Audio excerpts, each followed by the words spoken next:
제공해 주신 불교 및 성묘 관련 원문 내용의 전체적인 흐름과 불량 글자 수 및 문장 구조를 그대로 유지하면서 오탈자, 띄어쓰기, 문맥에 맞지 않는 단어 및 문법적 오류를 자연스럽고 격식 있는 표현으로 수정하였습니다. 요청하신 대로 2016년 8월 15일 기준으로 작성되었음을 본문 마지막 부분 댓글 소원 예시에 자연스럽게 녹여내었습니다. 내년 저는 성묘를 갑니다. 무릎을 꿇고 손을 모으고 눈물을 삼키며 절을 올립니다.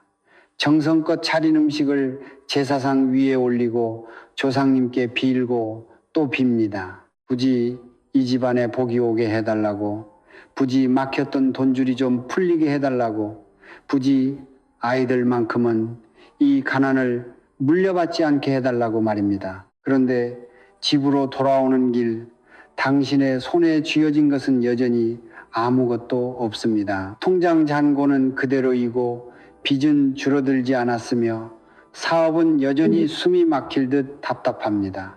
그렇다면 저는 오늘 여러분에게 조심스럽지만 분명하게 물어야 합니다. 여러분은 성묘를 간 것입니까? 아니면 형식만 갖춘 것입니까? 저는 오랜 세월 성철 스님의 가르침을 곁에서 배우고 그 지혜를 삶의 에너지 흐름에 적용하는 일을 해왔습니다. 그동안 수많은 사람들을 만났습니다. 해마다 빠짐없이 성묘를 다녀오면서도 집안의 재물 기운이 끊임없이 새어나가는 분들을 만났습니다. 처음에는 저도 의아했습니다. 이분들은 불성실한 것도 아니고 조상을 무시하는 것도 아닙니다. 오히려 그 누구보다 정성스럽게 제사를 모십니다. 그런데 왜 복은 오지 않는 것일까요? 스님의 가르침 앞에 오래 앉아 있다 보니 비로소 그 이유가 보이기 시작했습니다. 문제는 정성의 양이 아니었습니다. 문제는 에너지의 방향과 방식이었습니다. 성철 스님께서는 이런 말씀을 자주 하셨습니다. 형식은 껍데기요, 기운은 알맹이다. 껍데기만 아무리 화려하게 쌓아도 알맹이가 없으면 밑 빠진 독에 물 붓는 것과 다르지 않다. 성묘도 마찬가지입니다. 제사상에 음식을 가득 올리는 행위는 껍데기입니다. 그 음식이 어떤 기운을 품고 있는지, 그 기운이 조상의 에너지 통로를 여는지 막는지, 그것이 바로 알맹이입니다. 우리는 오랫동안 많이 올릴수록 정성스럽다는 믿음 속에 살아왔습니다. 그러나 그 믿음이 때로는 오히려 복의 흐름을 역방향으로 돌려버리는 원인이 되고 있었습니다. 오늘 이 자리에서 저는 여러분에게 한 가지 진실을 전하려 합니다. 성묘 제사상에 올려야 할 음식은 딱 하나입니다. 단 하나의 음식만이 조상의 에너지 통로를 열고 그 통로를 통해 거친 금전운과 건강운이 자손에게 흘러내려오게 합니다. 반대로 아무리 값비싸고 풍성한 음식이라 해도 잘못된 것을 올렸을 때는 그 에너지가 복를 불러오는 것이 아니라 음기를 자극하여 오히려 재물의 흐름을 막아버립니다. 이것은 미신이 아닙니다. 음양오행의 원리이며 기의 법칙입니다. 성철 스님께서 평생을 통해 몸소 관찰하고 검증하신 삶의 이치입니다. 지금 이 영상을 보고 계신 분들 중에 형제간의 돈 문제로 틀어진 분이 계십니까? 자녀가 취업도 결혼도 잘 안 풀려 애간장이 타는 분이 계십니까? 몇 년째 사업이 제자리 걸음이거나 원인 모를 지출이 끊이지 않아 통장이 늘 비어있는 분이 계십니까? 그렇다면 지금 이 순간 자리를 잡고 앉아 끝까지 들어주십시오. 오늘 제가 전해드리는 이 한 가지가 여러분 집안에 막힌 기운을 뚫는 열쇠가 될 것입니다. 조상의 은혜는 끊어진 것이 아닙니다. 다만 통로가 막혀 있을 뿐입니다. 그 통로를 다시 여는 방법, 지금부터 함께 들어가 보겠습니다. 제가 이 이야기를 처음 들은 것은 지금으로부터 꽤 오랜 시간이 흐른 뒤의 일입니다. 성철 스님의 가르침을 따르던 한 도반으로부터 전해들은 실제 이야기입니다. 경상도 어느 산골 마을에 4대째 가난을 이어오던 집안이 있었습니다. 할아버지도 가난했고 아버지도 가난했으며 이제 그 아들 역시 똑같은 길을 걷고 있었습니다. 부지런하지 않은 것도 아니었습니다. 새벽 으스름부터 밭에 나가 일했고 날마다 몸을 혹사했습니다. 그런데도 돈은 벌리는 족족 사라졌고 빚은 줄어들기는커녕 해마다 조금씩 불어났습니다. 그 집의 아들은 어느 날 스님을 찾아와 이렇게 말했다고 합니다.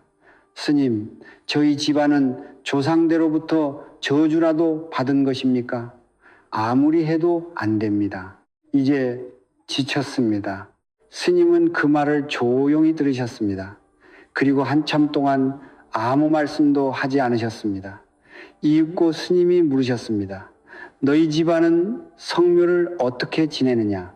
아들은 고개를 갸웃거리며 대답했습니다. 명절이면 빠짐없이 성묘를 가고 정성껏 음식을 장만해 제사상을 차리며 절도 올리고 술도 올렸다고 했습니다. 심지어 남들보다 더 많은 음식을 올리려고 무리해서 장을 보기도 했다고 했습니다. 스님은 그 말을 듣고 나서 가만히 고개를 끄덕이셨습니다.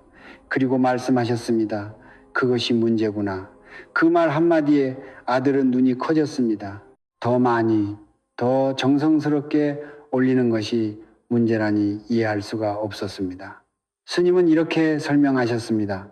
조상의 묘는 단순한 무덤이 아니다. 그것은 살아있는 기운의 통로다. 그 통로에 무엇을 올리느냐에 따라 통로가 열리기도 하고 막히기도 한다. 올리는 음식들 중에는 강한 음기를 품은 것들이 섞여 있다. 그 음기가 조상의 에너지를 자극하는 것이 아니라 오히려 통로를 틀어막고 있는 것이다. 정성은 가득하되 방향이 잘못되어 있었던 것이다. 그 집 아들은 그날 이후 스님의 말씀대로 성묘 방식을 완전히 바꾸었습니다. 올리는 음식의 종류를 단순하게 줄이고 딱 하나의 핵심 음식만 정성껏 준비하기 시작했습니다. 처음에는 오히려 더 초라해 보이는 제사상이 불안하기도 했습니다. 그러나 그로부터 불과 몇 달이 지나지 않아 묘하게도 집안의 흐름이 달라지기 시작했습니다. 오랫동안 끌어오던 땅 문제가 예상치 못하게 해결되었고 막혀있던 대출 심사가 통과되었으며 취업 준비 중이던 큰아들이 마침내 일자리를 얻었습니다. 물론 우연일 수도 있습니다. 그러나 저는 수십 년간 이와 비슷한 사례를 너무나 많이 목격해 왔습니다. 상차림 방식을 바꾼 이후 집안의 기운이 달라졌다는 이야기는 이 한 집안만의 이야기가 아닙니다. 스님의 가르침을 따라 조상 공양의 에너지를 바로잡은 수많은 집안들이 공통적으로 전하는 이야기입니다. 이것이 과학인지 신앙인지 따지는 것은 중요하지 않습니다. 중요한 것은 그것이 실제로 작동한다는 사실입니다. 스님께서는 언제나 이렇게 말씀하셨습니다. 진실은 믿는 자에게도 믿지 않는 자에게도 공평하게 작용한다. 기의 흐름은 여러분의 믿음 여부와 관계없이 이 순간도 움직이고 있습니다. 여러분이 성묘에서 올리는 음식이 그 흐름을 여는 열쇠인지 아니면 흐름을 막는 돌덩이인지 그것은 지금 이 자리에서 분명히 알고 가셔야 합니다. 다음 이야기에서 저는 그 원리의 뿌리가 되는 음양오행의 법칙, 토생금, 도성짐 두 글자에 대해 말씀드리겠습니다. 땅의 정성이 어떻게 금전 기운을 낳는지 그 이치를 함께 들여다보겠습니다. 저는 성철 스님의 가르침을 처음 접했을 때 가장 먼저 깊이 파고들었던 것이 바로 음양오행의 원리였습니다. 많은 분들이 오행을 어렵게 생각하십니다. 我活대土公金属水一他대 차가 마치코 총창 하시노 그러나 스님께서는 언제나 이렇게 말씀하셨습니다. 오행은 철학책 속에 있는 것이 아니라네. 밥상 위에 있고 내 마당 흙 속에 있으며 내 손바닥 안에 있다. 오행은 우리 삶의 모든 순간에 흐르고 있는 에너지의 질서입니다. 그리고 그 질서 중에서 오늘 우리가 반드시 이해해야 할 단 하나의 원리가 있습니다. 다로동성 구성진, 땅이 금을 낳는다는 법칙입니다. 토생금이란 무엇인가? 글자 그대로 풀면 토도의 기운이 금짐의 기운을 생성한다는 뜻입니다. 여기서 토는 단순히 흙을 의미하지 않습니다. 토는 중심이며 안정이며 뿌리를 내리는 힘입니다. 어머니의 품처럼 모든 것을 받아들이고 품어기르는 에너지입니다. 그리고 금은 단순히 금속이나 돈을 의미하지 않습니다. 금은 결실이며 수확이며 세상에 드러나는 풍요의 기운입니다. 즉 토생금이란 뿌리 깊은 정성과 안정된 기반이 있어야 비로소 재물과 풍요가 생겨난다는 자연의 법칙입니다. 씨앗이 아무리 좋아도 땅이 척박하면 싹을 틔울 수 없듯이 아무리 열심히 일해도 뿌리가 되는 기운이 흔들려 있으면 재물은 모이지 않습니다. 그렇다면 우리 인간에게 있어 토의 기운, 즉 뿌리의 에너지는 어디서 옵니까? 바로 조상입니다.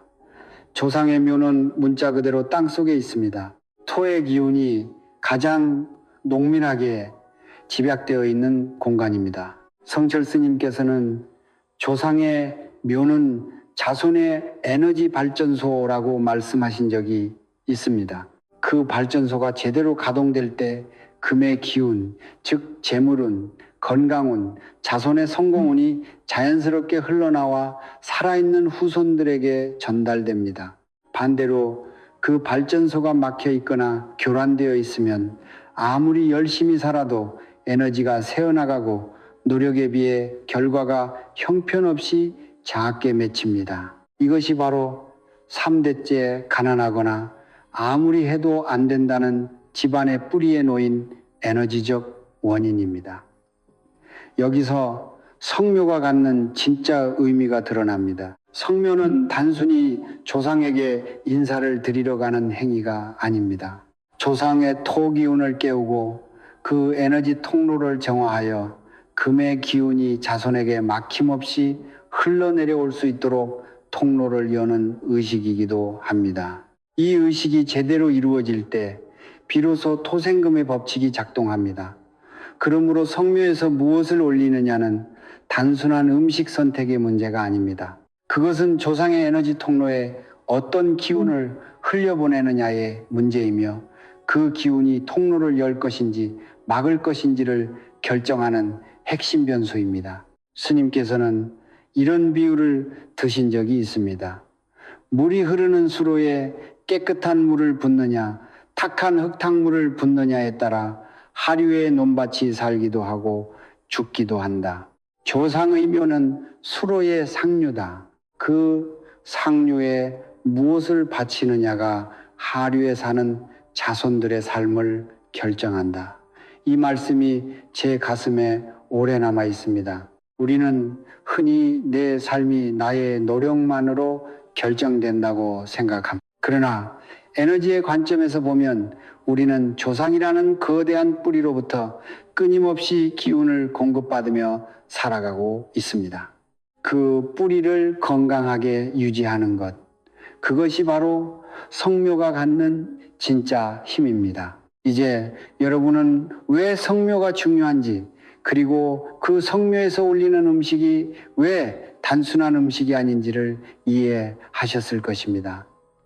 토가 건강해야 금이 납니다. 뿌리가 깊어야 열매가 풍성합니다. 조상의 기운이 열려야 자손의 재물운이 흐릅니다.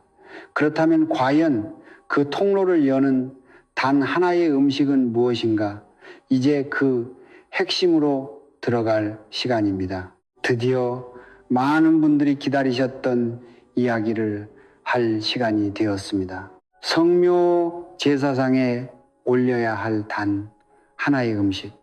저는 이것을 처음 스님께 들었을 때 솔직히 말씀드리면 너무 단순해서 오히려 당황했습니다. 이렇게 단순한 것이 그토록 강력한 기운을 품고 있다는 것이 선뜻 믿어지지 않았습니다.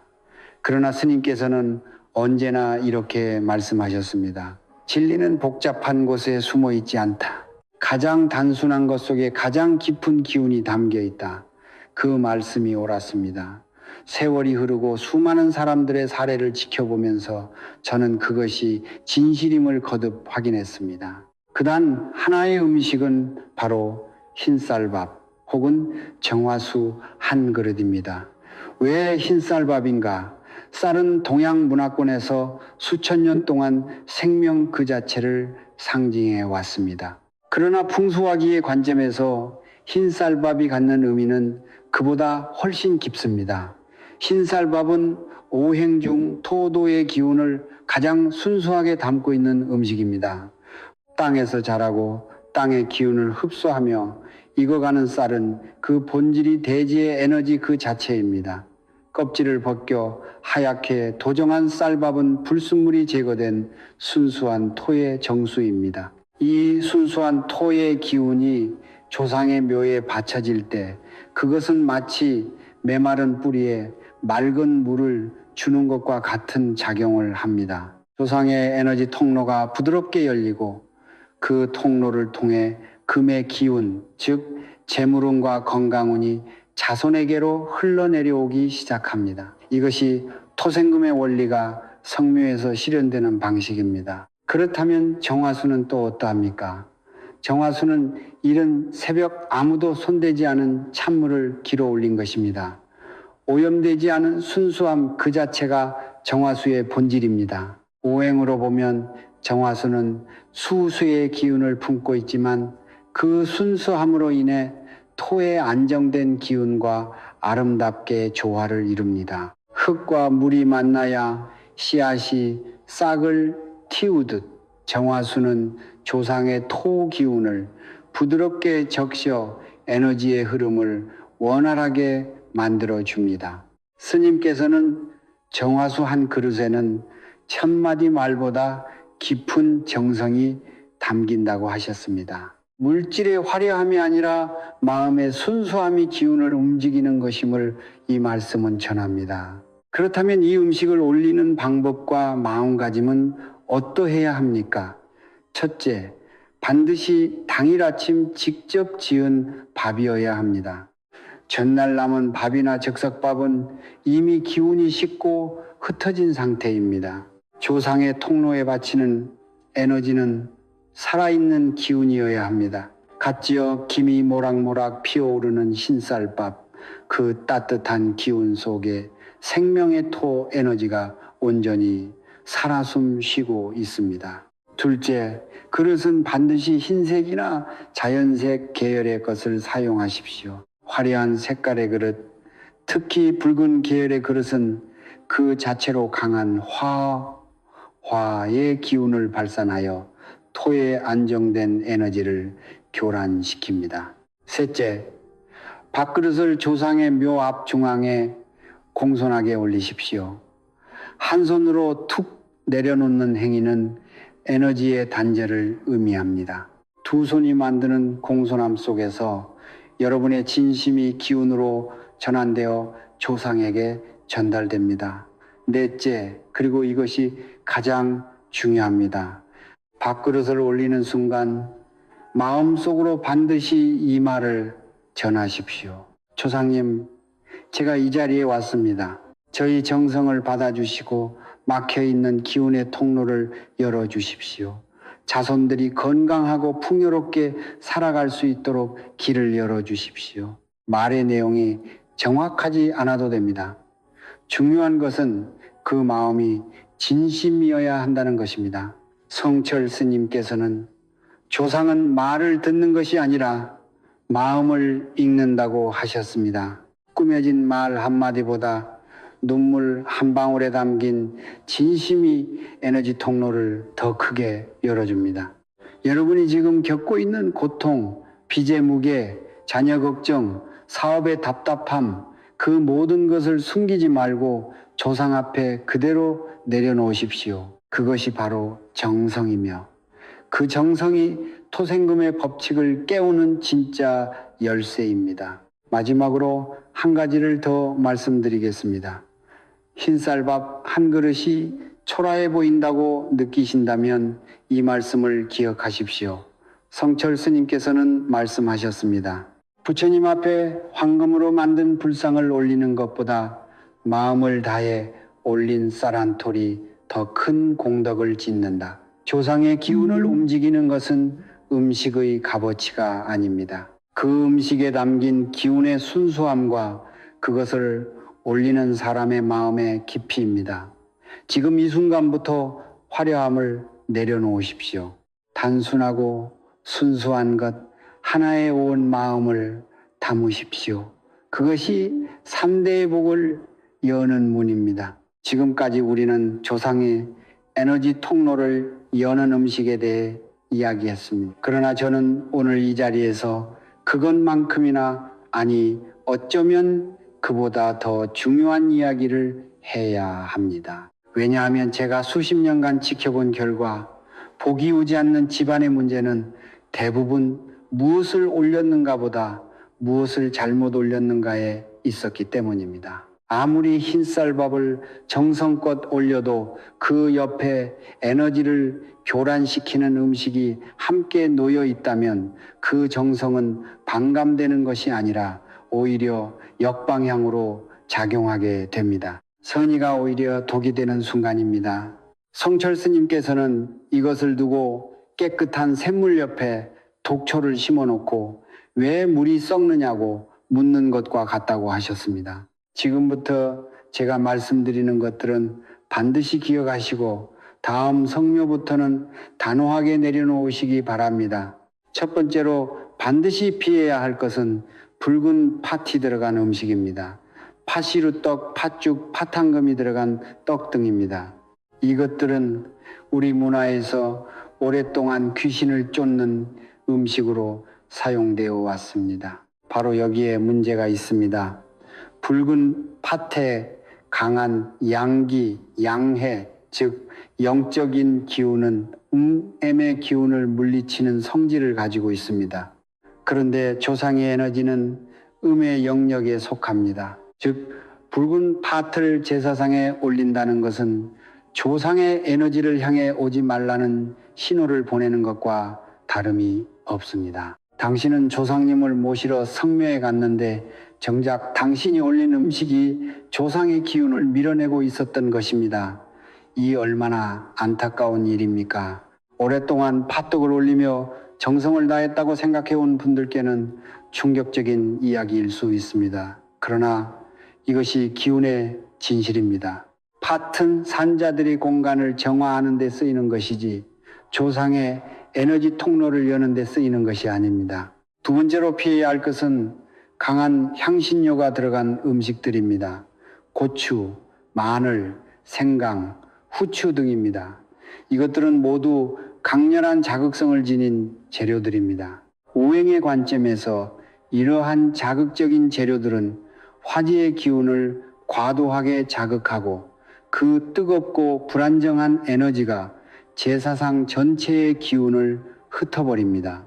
고요하고 안정된 토토의 기운이 자리를 잡아야 금짐의 기운이 흘러나올 수 있는데 강한 향신료의 자극적인 기운은 그 고요함을 산산조각 내어 흐트러뜨립니다. 마치 고요한 연못에 돌을 던지는 것과 같습니다. 파문이 일어나면 연못은 더 이상 하늘을 비추지 못합니다. 향신료가 강한 음식을 올린 제사상은 조상의 에너지가 맑게 내려오지 못하고 혼탁하게 교란된 채 자손에게 전달됩니다. 그 결과는 뜻밖의 지출, 갑작스러운 건강 문제, 원인을 알 수 없는 갈등과 불화로 나타나는 경우가 많습니다. 세 번째로 경계해야 할 것은 강한 냄새를 풍기는 생선류, 특히 비린내가 강한 날생선입니다. 냄새는 에너지의 진동입니다. 강하고 자극적인 냄새는 그에 상응하는 강한 기운의 파동을 발생시킵니다. 조상의 묘 앞은 음과 양이 조화롭게 균형을 이루어야 하는 신성한 공간입니다. 그 공간에 날카로운 비린내가 퍼지는 순간 음양의 균형이 무너지고 에너지의 흐름이 역류하기 시작합니다. 스님께서는 제사상의 냄새는 그 집안의 기운을 그대로 반영한다고 하셨습니다. 향기롭고 맑은 냄새는 맑은 기운을 부르고 자극적이고 혼탁한 냄새는 혼탁한 기운을 부릅니다. 이것은 단순한 비유가 아니라 에너지가 실제로 작동하는 방식입니다. 네 번째로 많은 분들이 간과하시는 것이 있습니다. 바로 상한 음식 혹은 만드는 과정에서 정성이 빠진 음식입니다. 전날 만들어 냉장고에 보관해 두었다가 꺼낸 음식, 마트에서 사온 즉석 제품, 만드는 내내 짜증과 피로함 속에서 준비된 음식들은 형태는 갖추었으되 기운이 텅 빈 상태입니다. 스님께서는 기운 없는 음식은 조상에게 기운 없는 인사를 건네는 것이라고 하셨습니다. 빈 그릇을 내미는 것이나 다름없다는 말씀입니다. 음식을 준비하는 그 과정 자체가 이미 기운을 담는 행위입니다. 손끝에서 정성이 흘러야 그 음식 안에 살아있는 토의 기운이 깃듭니다. 이 모든 경고를 들으시면서 혹시 이런 생각이 드셨습니까? 그렇다면 나는 지금까지 잘못된 방식으로 조상을 모셔온 것인가?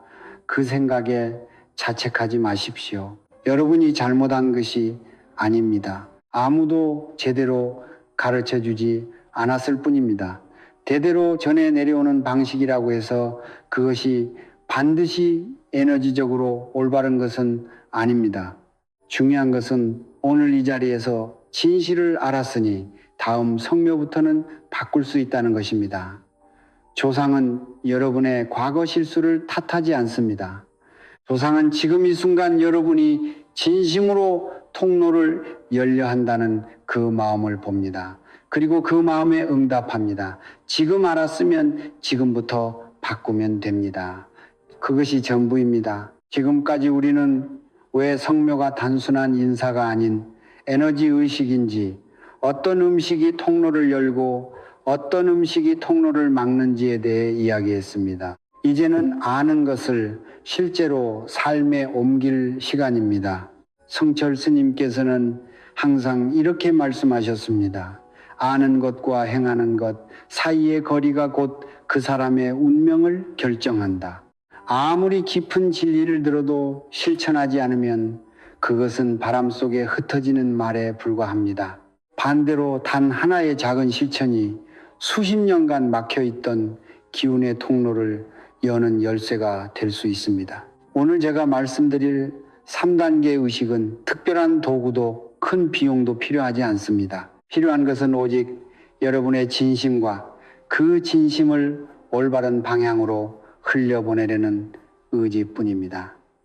다음 성묘날 이 세 가지를 그대로 따라해 보십시오. 첫 번째 단계는 성묘지에 도착하기 전 출발하는 순간부터 시작됩니다.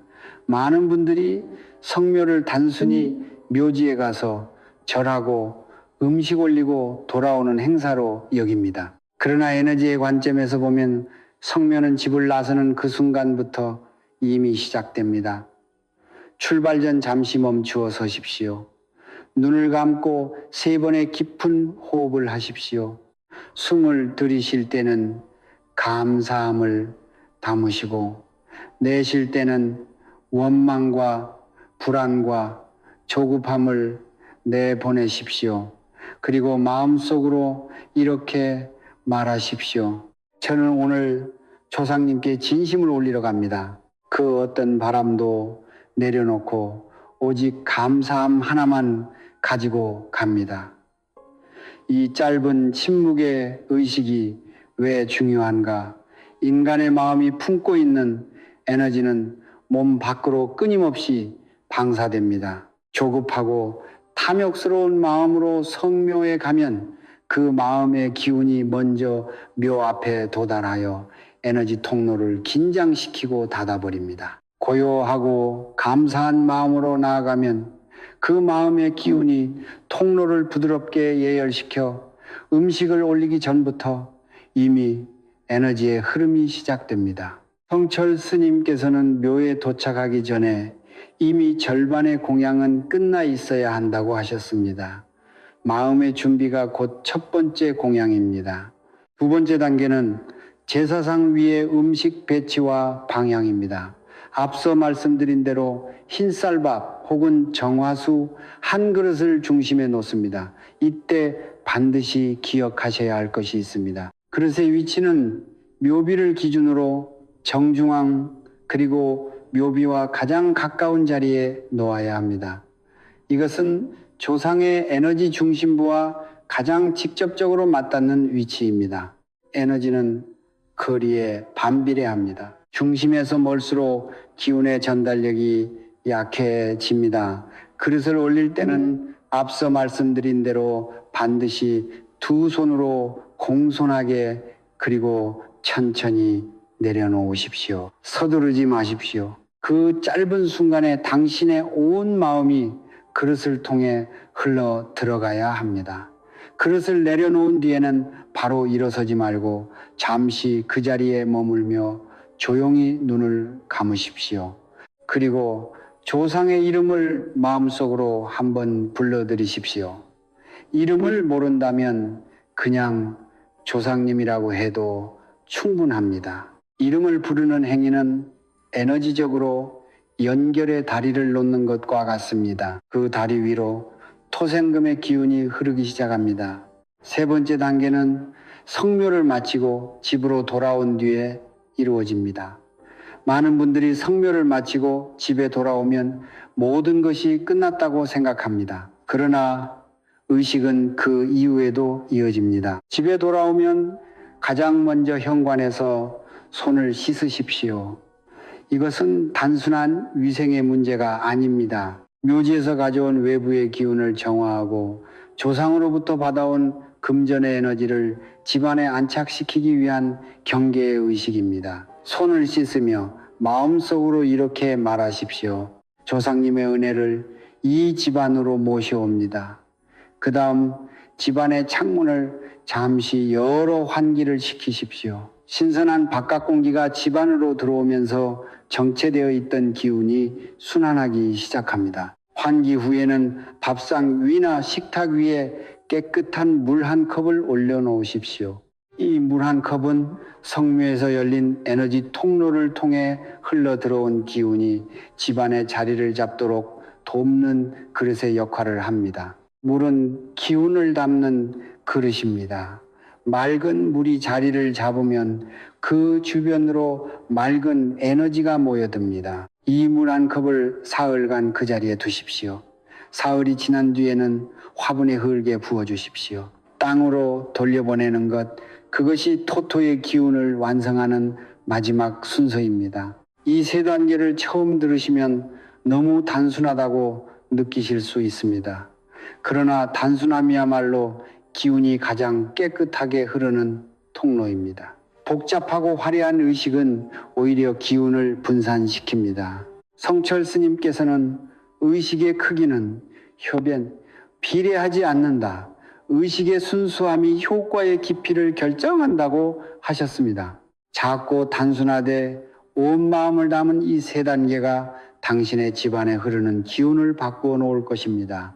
믿음을 가지고 실천하십시오. 그리고 그 변화를 조용히 지켜보십시오. 기운은 거짓말을 하지 않습니다. 우리는 오늘 긴 여정을 함께 걸어왔습니다. 왜 성묘가 에너지 의식인지, 토생금의 원리가 무엇인지, 어떤 음식이 통로를 열고 어떤 것이 통로를 막는지, 그리고 성묘 당일 즉시 실천할 수 있는 세 가지 단계까지, 이 모든 이야기의 뿌리에는 성철 스님의 한 가지 핵심 가르침이 놓여 있습니다.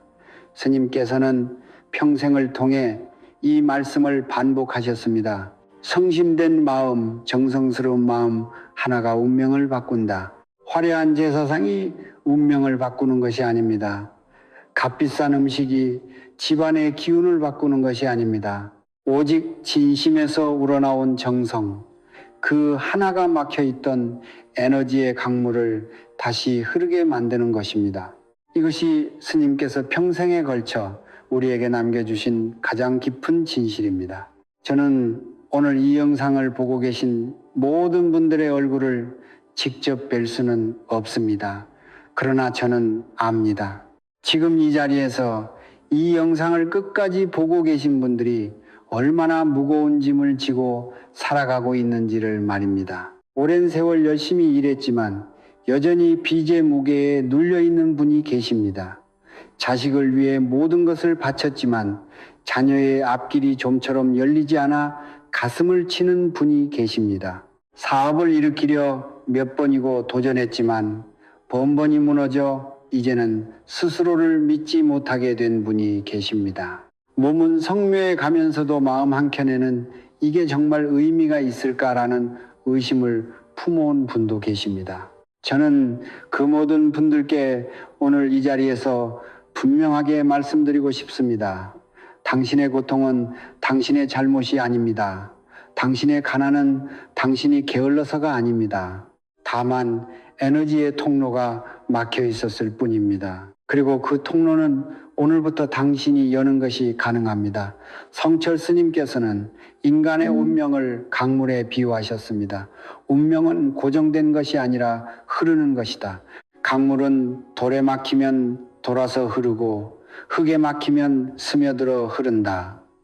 막힌 것처럼 보이는 운명도 결국은 흐를 길을 찾는다. 다만 그 길을 찾는데 사람의 정성이 필요할 뿐이다. 오늘 당신이 이 영상을 끝까지 본 것, 그것 자체가 이미 당신의 정성입니다. 알고자 하는 마음, 바꾸고자 하는 의지, 그것이 이미 에너지의 통로에 첫 번째 빛을 비추고 있습니다.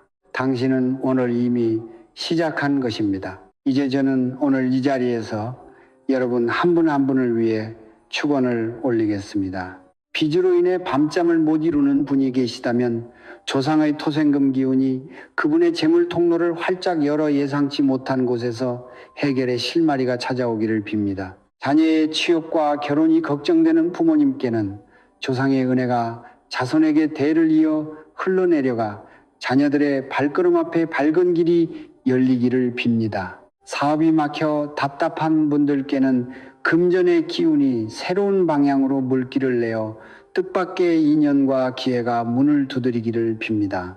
몸이 아프고 지쳐있는 분들께는 조상의 건강운이 흘러내려와 그분의 몸과 마음의 생기가 돌아오기를 진심으로 빕니다. 그리고 오랜 외로움과 상처로 인해 마음이 닫혀있는 분들께는 조상의 따뜻한 기운이 그 닫힌 마음의 문을 부드럽게 두드려 다시 세상을 향해 열릴 수 있기를 빕니다. 오늘 이 영상이 당신에게 닿은 것은 우연이 아닙니다. 에너지는 필요한 사람에게 필요한 순간에 닿습니다. 당신이 이 영상을 보게 된 것은 당신의 조상이 이미 당신에게 통로를 열어주려 하고 있다는 신호일 수 있습니다.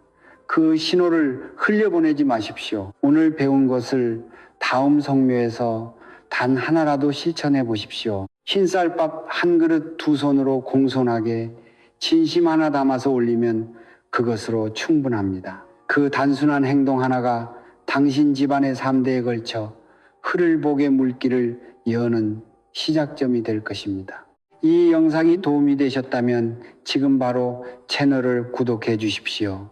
구독은 단순한 버튼 클릭이 아닙니다. 스님의 가르침을 이어받아 더 많은 사람들에게 이 진실을 전하겠다는 당신의 뜻을 담은 행동입니다. 그 뜻 자체가 공덕이 되어 당신에게 돌아옵니다. 좋아요를 눌러주시고 이 영상을 당신 주변의 힘든 분들께 나누어 주십시오. 가족 중에 돈 문제로 힘들어하는 분, 성묘를 앞두고 마음이 무거운 분, 기운이 막혀 있다고 느끼는 분께 이 영상을 전해 주십시오. 나누는 행위 자체가 씨앗입니다. 씨앗이 땅에 떨어지면 토생금의 법칙에 따라 반드시 열매를 맺습니다. 댓글란에 지금 이 순간 당신의 마음속에 담긴 소원을 적어 주십시오. 2026년 8월 15일 우리 가족 모두 건강하고 풍요롭게 살겠습니다. 그 한 줄의 고백이 에너지적으로 당신의 소원을 이 세상에 선언하는 행위가 됩니다. 선언된 소원은 이루어집니다. 성철 스님께서는 말씀하셨습니다. 입 밖에 낸 말은 허공에 사라지는 것이 아니라 우주의 기운 속에 새겨진다. 성불하십시오. 오늘 이 자리에 함께 해주신 모든 분들, 이 영상을 통해 조상의 은혜가 3대에 걸쳐 풍성하게 흐르시기를, 막혔던 돈줄이 시원하게 터지시기를, 가족 모두가 건강하고 화목하게 번영하시기를 두 손 모아 간절히 빕니다. 감사합니다.